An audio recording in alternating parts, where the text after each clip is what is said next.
এটা আসলে দুই পক্ষকে বলছে, এমন না যে শুধু এনসিপি জামাত বলছে যে নির্বাচনে, বিএনপিও বলছে যে পোস্টাল ব্যালট আমাদের এই কি বলে দাঁড়িপাল্লার পরে ধানের শীষকে রাখা হয়েছে, এমন জায়গায় রাখা হয়েছে যেখানে আসলে খুঁজে পাওয়া যাবে না।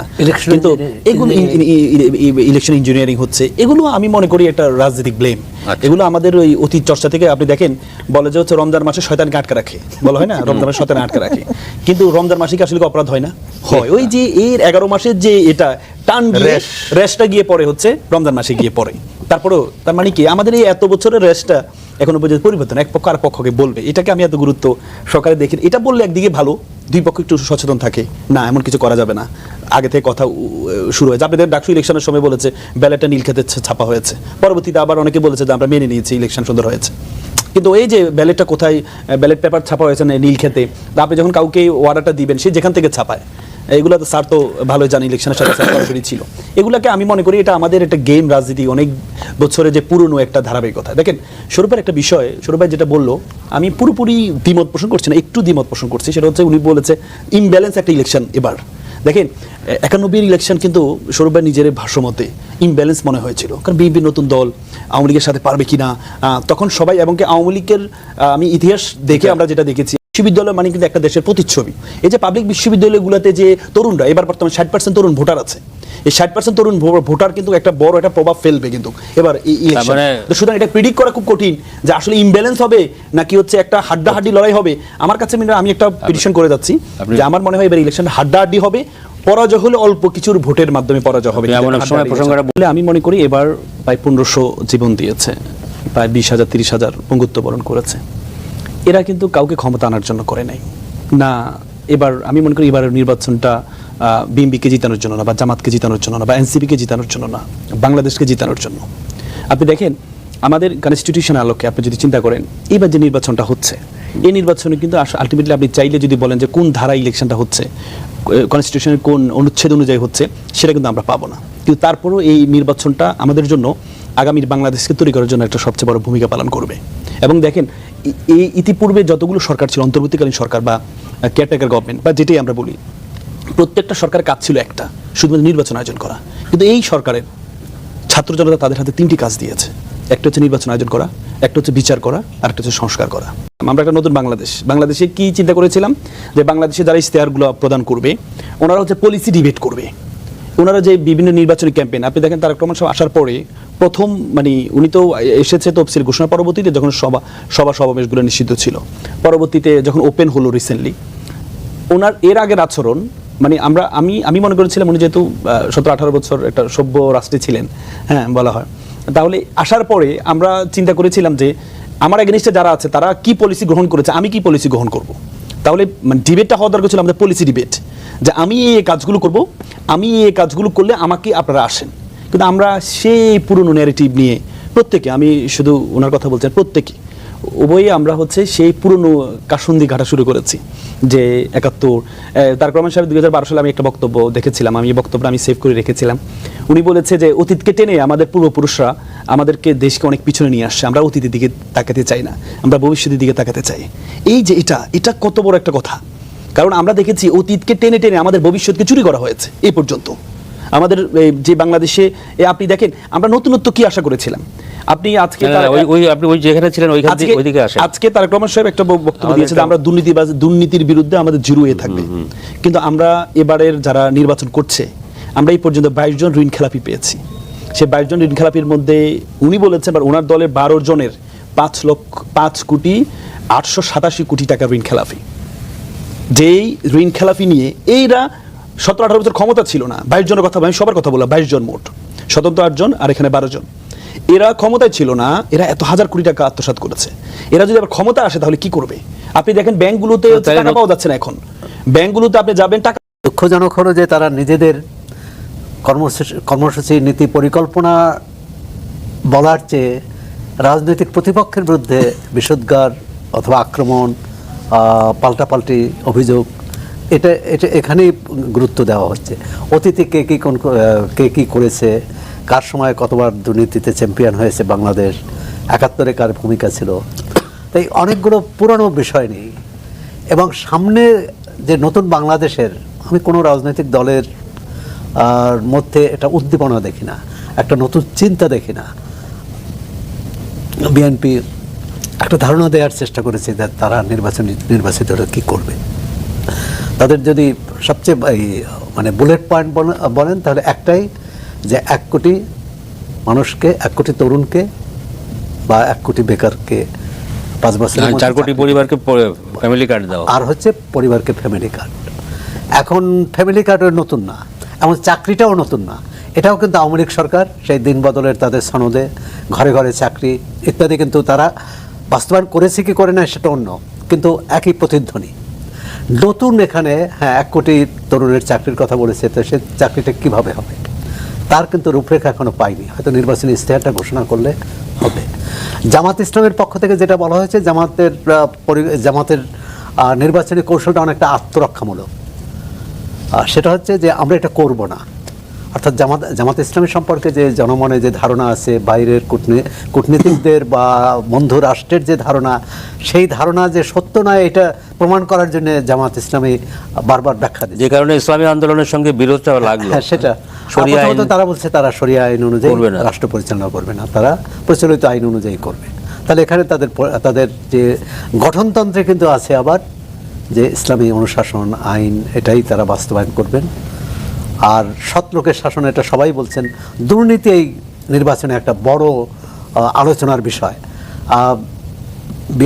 জামাত ইসলামী যখন বলছে যে বিএনপিকে ইঙ্গিত করে যে 4বার চ্যাম্পিয়ন হয়েছে একটি দল, এবং আজকে বিএনপির চেয়ারম্যান বলছেন যে তারা দুর্নীতির টুটি চেপে ধরা হবে এবং সন্ত্রাস কোনোভাবেই কি বলে করা হবে না, বা কোনোভাবেই এটি অনুমোদন করা হবে না, বা এটি এর বিরুদ্ধে শূন্য সহিষ্ণুতা করবে। মানে সন্ত্রাসের বিরুদ্ধে তাদের কঠোর লড়াই থাকবে। এখন এই দুটোর বিষয়ে কিন্তু তাদের যে প্রতিপক্ষ বিএনপিকে ইঙ্গিত করেই বলছে যে তারা দুর্নীতি করে তাদের নেতাকর্মীরা, আর তারা সন্ত্রাস চাঁদাবাজিতে যুক্ত। এখন এর থেকে বেরিয়ে আসার যে কি পরিকল্পনা আছে বিএনপি বা অন্য দলের বা জামাত ইসলামের, এখন জামাত ইসলামী বারবার বলে যে অন্যদের দেখেছেন, আমাদের একবার দেখুন। কিন্তু এটাও যে একেবারেই দেখে নাই তা তো না। তারা তো 96 সাল থেকে 96 না 79 সাল থেকে নির্বাচন করছে, যখন সব দল নির্বাচনের বিরুদ্ধে। তো সেই মনস্তত্ত্ব থেকে কিন্তু এক ধরনের হবে যে তারা এটা মেনে নিয়েছে, তো ফলে তাকে গিয়ে আবার এটার উল্টোটা করতে হয়, যেটা আমাদের কাছে কাম্য না। এখন আমাদের ধরেন এই গণভোটের প্রশ্ন বলছেন, এনসিপি জামাত জোট ওই দিক থেকে বলা হচ্ছে যে বিএনপি এই গণভোটে না পক্ষে চায়। বিএনপি তার দলীয় অবস্থান মহাসচিব এবং অন্যদের মধ্যে স্পষ্টতই করেছে। এখন এনসিপির কাছে যদি প্রশ্ন করা হয় যে জুলাই সনদের জন্য এই গণভোট অনুষ্ঠিত হয়, তুমি তো সেটাতে স্বাক্ষরই করো নাই, এটা তুমি স্বাক্ষরই করো নাই, যে করার এটা একটা প্রত্যাশিত ছিল, সেটা তুমি এই এনসিপি সেই জুলাই সনদে স্বাক্ষরই করে নাই। এখন এই জুলাই সনদের পক্ষে এনসিপি নিজেকে দাবি করছে সবচেয়ে বড় গণভোটের পক্ষে, হার পক্ষে করছে, এবং বিএনপিকে তারা তাদের আলোচনার মধ্য দিয়ে এবং এই জোটেরা আলোচনার মধ্যে যারা গণভোটে নার পক্ষে, এই ন্যারেটিভ কিন্তু তৈরি করার চেষ্টা করা হচ্ছে, কিন্তু সেটা তো প্রত্যাশিত ছিল না। আপনি বাংলাদেশকে এই গণভোটের মধ্য দিয়ে বা জুলাই সনদের মধ্য দিয়ে আপনি একটা বড় পরিবর্তনের প্রত্যাশা করছেন, আপনি সেই প্রত্যাশার আপনি শরিকই হলেন না। প্রথম কথা, জামাতেরও এটাতে শরিক হওয়ার কথা ছিল না। আপনি জানেন যে যেদিন জুলাই সনদ স্বাক্ষর হয়েছে সেই দিন সকালবেলায়ও জামাতের যিনি আমাদের সাধারণ সম্পাদক যিনি আছেন, তিনি কিন্তু সেই দিন সকালেও বলেছেন যে আমরা এটাকে সনদ করব না, এবং তারা যখন স্বাক্ষর করেছে তখন এনসিপি তাদেরকে জাতীয় গাদ্দার আখ্যা দিয়েছে। যদিও আজকে তারা একই প্ল্যাটফর্মে দাঁড়িয়ে তারা করেছে, তখন জাতীয় গাদ্দার হিসাবে তাদেরকে আখ্যা দিয়েছে। সেই জুলাই সনদের পক্ষে এখন কেউ বলছেন যে আমরা পক্ষে, বিএনপির এটার বিপক্ষে। এই ধরনের রাজনৈতিক বয়ান মাঠে ময়দানে সর্বত্র ইলেকশন ক্যাম্পেইনে কিন্তু এগুলোর চর্চা হচ্ছে, এবং এইটার জবাব আবার প্রতিপক্ষ যারা আছে বা প্রতিদ্বন্দ্বী তারাও দিচ্ছে। ফলে আমরা যেটা আকাঙ্ক্ষা করছি, সৌরভ ভাই যেটা বলছেন বা উনিও যেটা বলছেন, যে আমরা তো চাই যে এই অতীত বা পরস্পরের বিরুদ্ধে দোষারোপের রাজনীতিতে থেকে বের হয়ে এসে নতুন কিছু তোমরা আমি যে জি ভাই আপনি যে পয়েন্টটা বলেন, এটা একটু লয়ার আছেন এখানে, ওনার কাছ থেকে শুনি। এটা আমিও কারোর সঙ্গে ওই এনসিপির কারোর সঙ্গে দেখা হলে আমি এটা জিজ্ঞেস করি যে ভাই তোমরা তো জুলাই সনদের প্রবক্তা তো ওরাই তো চাইছে জুলাই সনদ, এটা তো ট্র্যাডিশনাল পলিটিশিয়ান পার্টির কিন্তু চায় নাই, তাদের এই আইডিয়া তাদের নাই। তো যে জুলাই সনদ আপনারা চাইলেন, যে জুলাই সনদ হইল, সেই জুলাই সনদে আপনারা পার্টিসিপেট করলেন আলোচনায়, তো সেটা আপনারা সই করেন নাই। তো এখন আবার গণভোটের পক্ষে তাহলে কেন ক্যাম্পেইন করছেন? গণভোট মানে তো জুলাই সনদকে পাশ করার জন্য। জি, তো এখানে কি আইনগত কিছু কোনো বিষয় আছে, অথবা আপনার কি মনে হয় যে জুলাই সনদে তারা সই করে নাই, কেন করে নাই, এখন বা তার পক্ষেই ক্যাম্পেইন কেন করছে? জি, এটা কি ডাবল স্ট্যান্ডার্ড হয় কিনা? বিষয়টা হচ্ছে এনসিপি এবং জামাতের পক্ষ থেকে প্রথমে যখন জুলাই সনদে স্বাক্ষর করার জন্য বলেছে, তখন ওনারা অনীহা প্রকাশ করেছে। কেন অনীহা প্রকাশ করেছে? জুলাই সনদে আইনি ভিত্তির জন্য। কেমন আইনি ভিত্তি? যেমন হচ্ছে আপনার একটা ওয়ার্ডার প্রয়োজন ছিল, যেটা পরবর্তীতে হয়েছে। আপনি যদি শুধুমাত্র জুলাই সনদে স্বাক্ষর করেন, এই স্বাক্ষরটা হচ্ছে একটা MOUর মতো, মেমোরেন্ডাম আন্ডারস্ট্যান্ডিং, যেটা কারো উপর বাধ্যকর নয়। তাহলে এমন একটা কাগজে আমি স্বাক্ষর করব যে কাগজটা কারো উপর বাধ্যকর নয়, এবং কি তখনও পর্যন্ত ইনডেমনিটি ওয়ার্ডার, তার মানে জুলাই যোদ্ধা যারা ছিল, আপনি দেখেন 1973 সালে 71 সালে 25শে মার্চ থেকে 16 ডিসেম্বর পর্যন্ত যারা মুক্তিযোদ্ধারা যুদ্ধে অংশগ্রহণ করেছিল এবং বিভিন্ন পাকিস্তানিদেরকে মেরেছে, রাজাকারদেরকে হত্যা করেছিল, বিহারিদেরকে হত্যা করেছিল, তাদেরকে ইনডেমনিটি দেওয়ার জন্য একটা ইনডেমনিটি ওয়ার্ডার হয়েছিল, যে ভবিষ্যতে এদের বিরুদ্ধে যেহেতু হচ্ছে রাষ্ট্রের এগনিস্টে যুদ্ধ করেছে মুক্তিযোদ্ধারা, এই ভবিষ্যতে যেন তাদের বিরুদ্ধে কোনো মামলা করা না যায়, একটা ইনডেমনিটি ওয়ার্ডার হয়েছে। কিন্তু যেটা রিসেন্টলি আমাদের এখানে হয়েছে, রিসেন্টলি আমাদের হয়েছে, এটার কারণেই তারা স্বাক্ষর করে নাই। তারা মনে করেছে যে MOUর মতো স্বাক্ষর করে কোনো লাভ নেই, আমার ইনডেমনিটি ওয়ার্ডার লাগবে। ক্যাম্পেইন আমার করছে তাদের পক্ষে। না, এখন করছে যখন ইনডেমনিটি ওয়ার্ডার হলো, একটা ওয়ার্ডার হয়েছে এই জুলাই সনদ আইনি ভিত্তির জন্য। দেখেন, আমাদের রাজনীতিবিদদের উপর মানুষের বিশ্বাসটা নাই, এই জন্যই গণভোটটা এখন প্রয়োজন। কারণ যদি মনে করতো, রাজনীতিবিদরা যদি বলতো আমরা ক্ষমতা আসলে আমরা যেই সংস্কারগুলো হয়েছে, সংস্কারগুলো কেন দরকার ছিল? আপনি দেখেন, আমাদের দুদকে এতদিন দুদক কার অধীনে ছিল? প্রধানমন্ত্রীর অধীনে ছিল। তো প্রধানমন্ত্রীর অধীনে যদি দুদক থাকে, তাহলে প্রধানমন্ত্রীর কোনো দুর্নীতির বিষয় সে কি কোনো কাজ করার কোনো ক্ষমতা আছে? এবং রাষ্ট্রপতি এবং প্রধানমন্ত্রীর যে পাওয়ারের যে ব্যালেন্সটা দরকার ছিল, আপনি দেখেছেন, আমি এই 31 দফা, বিএনপি যে 31 দফা দিয়েছিল, সেখানে কিন্তু 4 নম্বর দফায় ছিল কিন্তু রাষ্ট্রপতির ক্ষমতা বৃদ্ধিকরণ, মানে ক্ষমতাটাকে এই করা। আলোচনা কিন্তু আমরা জুলাই সনদের ভিতরে আমি এটাই আসি, সেখানে 4 নম্বর দফায় ছিল এটা। কিন্তু আপনি যখন দেখেছেন, যখন সংস্কার কমিশনে যে বিষয়গুলো আসে, সেখানে রাষ্ট্রপতি ক্ষমতা বৃদ্ধির ক্ষেত্রে এখানে নোট অফ ডিসেন্ট দিয়েছে বিএনপি। তার মানে আপনি 31 দফার মধ্যে জিনিসটা নিয়ে আসছেন, কিন্তু যখন আপনি নোট অফ ডিসেন্ট দিচ্ছেন, তখনই মানুষের মধ্যে একটা সন্দেহ তৈরি হয়, তাহলে ক্ষমতা আসলে তাহলে এটা কিভাবে আপনি আসলে বাস্তবায়ন করবেন কিনা। দেখেন, এখানে আইনি যে আপনি শুরুতেই বলেছিলেন যে এটা কিভাবে বাস্তবায়ন করব, যদি জুলাই ভোটে যদি জয়লাভ করে, তাহলে প্রথম যে সংসদটা হবে, প্রথম 3 মাস থাকবে কনস্টিটিউয়েন্ট অ্যাসেম্বলি, মানে সংবিধান সভা, যেটা 1970 সালে 1971 যে ইলেকশনটা হয়েছিল, অ্যালোপ্পো একটা করেছিল পাকিস্তান গভর্নমেন্ট। তখন অ্যালোপ্পোর মধ্যে এটাই লেখা ছিল যে প্রথম যে সরকার হবে, 70 নির্বাচনে যারা জয়ী হবে, তাদের প্রথম 3 মাস তাদের কাজ হবে সংবিধান প্রণয়ন করা। সরকার এর পরবর্তীতে দেশ চালাবে কে তখন? না, তারাই, মানে হচ্ছে যারা ক্ষমতা আসবে, তারা ক্ষমতা গ্রহণ করে যে সংসদটা থাকবে, প্রথম 3 মাস থাকবে কনস্টিটিউয়েন্ট অ্যাসেম্বলি, মানে হচ্ছে সংবিধান প্রণয়ন সভা। 3 মাস পরবর্তীতে এই সভাটাই জেনারেল অ্যাসেম্বলি, নির্বাচনের ফলাফলের ভিত্তিতে সরকার গঠন হবে। সংসদের প্রথম 3 মাস। ওকে, এটা ক্লিয়ার না? এখন না অনেকে বলার চেষ্টা করছে না যে না, এই 3 মাস বা 4 মাস বা 6 মাস এই সরকারই থাকবে। না, এই সরকার থাকবে না। মানে ব্যাপারটা হচ্ছে সরকার তারাই গঠন করবে, কিন্তু প্রথম 3 মাস যে সংসদের ভূমিকাটা থাকবে। যেমন এই যে সরকার পাচ্ছে না কেন? কারণ হচ্ছে আমাদের সংবিধান প্রণয়ন করতে হলে সংবিধান সভা লাগবে এবং নির্বাচিত হইতে হবে। তো নির্বাচন হওয়া ছাড়া আপনি সংবিধান প্রণয়ন করতে পারবেন না। এবং আপনি দেখেন 71-এ আমাদের পরে 72 যে সংবিধান হয়েছে, এই সংবিধান কিন্তু মেম্বার অফ পার্লামেন্ট কারা? যারা জাতীয় পরিষদের 1970-এর ইলেকশনে যারা জয়ী হয়েছে, তাদেরকে নিয়ে এই অ্যাসেম্বলি করা হয়েছে এবং তাদের মাধ্যমে পরবর্তী সংবিধানটা প্রণয়ন হয়েছে, 72 সংবিধান প্রণয়ন হয়েছে। তার মানে অনির্বাচিত কেউ সংবিধান প্রণয়ন করতে পারবে না। তো সুতরাং এবার যারা নির্বাচিত হবে, তাদের প্রথম কাজ হবে প্রথম 3 মাসে সংবিধান প্রণয়ন করা এবং সংস্কারগুলো বাস্তবায়ন করা, উচ্চ কক্ষ তৈরি করা। যদি না হয়, এইতে বলা আছে, আইনে বলা আছে, অটোমেটিকলি এটা পাস হয়ে যাবে। মানে বলা আছে যে যদি তারা এটা না করে, তাহলে এটা অটোমেটিকলি পাস হয়ে যাবে যদি গণভোট জয়যুক্ত হয়। কিন্তু দুর্ভাগ্য হলো সত্য, আমরা গণভোট এর ক্যাম্পেইন কেউ করছি না। আপনি দেখেন, এত সাবমিট পলিসি হচ্ছে, এত বড় বড় প্রোগ্রাম হচ্ছে, আমরা এর ক্যাম্পেইন করছি না। তার মানে কি এতজন যে জীবন সরকার তো করছে, সরকার করতে পারে কি পারে না, এটা নিয়ে একটা ডিবেট আছে। সরকার কেন করতে পারবে না? আপনি দেখেছেন এই ব্রেক্সিট যখন হয়েছে ইউরোপে, তখন এই আপনার প্রধানমন্ত্রী যে ইংল্যান্ডের যে প্রধানমন্ত্রী ছিল, যুক্তরাজ্যের প্রধানমন্ত্রী ছিল, সে হচ্ছে এই ব্রেক্সিট এগ্রিস্টে ছিল। সে ক্যাম্পেইন করেছে গভর্নমেন্টের টাকা দিয়ে। এবং আপনি হয়তো প্রশ্ন করতে পারেন যে সরকার অনেকে চায় না, অনেকে চায়, তাহলে আমার টাকা কেন খরচ করা হবে? বাংলাদেশে অনেক কিছু ক্যাম্পেইন হয়, যারা অনেকে সিগারেট খায়, আবার অনেকে খায় না, তো তাহলে আপনি যখন ক্যাম্পেইন করছেন সিগারেট খেও না, তাহলে যারা সিগারেট খায় তাদের টাকা দিয়ে আপনি তাদের বিরুদ্ধে ক্যাম্পেইন করছেন। তার মানে রাষ্ট্র চাইলে দেশের জন্য এই যে পরিবার পরিকল্পনা যে ক্যাম্পেইনটা হয়, পরিকল্পনা অনেক বাংলাদেশে অনেক মানুষ আছে পরিকল্পনা বিশ্বাসী না, যারা আলেম সমাজ।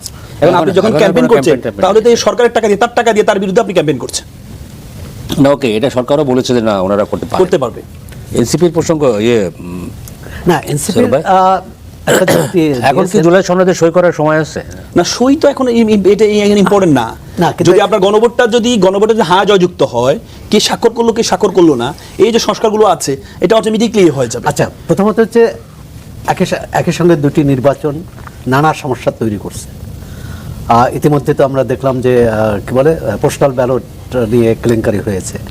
এখন স্বাভাবিকভাবে যখন একটি নির্দিষ্ট আসনে প্রার্থীকে দলীয় নেতাকর্মীরা চাইবে তার পছন্দের প্রার্থী জয়ী হোক, অন্য পক্ষ চাইবে তার পছন্দের প্রার্থী জয়ী হোক, সেক্ষেত্রে গণভোটের বিষয়টা কিন্তু পিছনে পড়ে যাচ্ছে।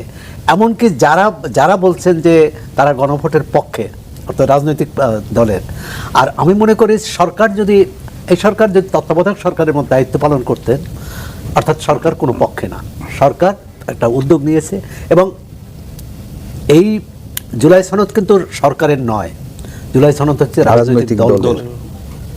রাজনৈতিক দলগুলোর। এখন রাজনৈতিক দলগুলোই সেখানে সিদ্ধান্ত নেবে এবং রাজনৈতিক দলগুলোর উপর সরকারের আস্থা রাখা উচিত ছিল তারা কি সিদ্ধান্ত নেয়। সবাই তো জুলাই অভ্যুত্থানের মধ্য দিয়ে আসা, সবাই তো জুলাই অভ্যুত্থানকে সমর্থন করেছে, তর্ক বিতর্ক আলোচনার মধ্য দিয়ে একটি সনদ এসেছে। এনসিপির মধ্যে এক ধরনের দ্বিধাদ্বন্দ্ব ছিল। দ্বিধাদ্বন্দ্ব মানে কি, তারা যে দাবি করেছিল, অর্থাৎ বিএনপি, কোথাও জামাত ইসলামী, কোথাও অন্য দল আপত্তি জানিয়েছে, এই আপত্তিগুলো এনসিপি ভালোভাবে নেয়নি, এ কারণেই তারা প্রথমে সই করেনি।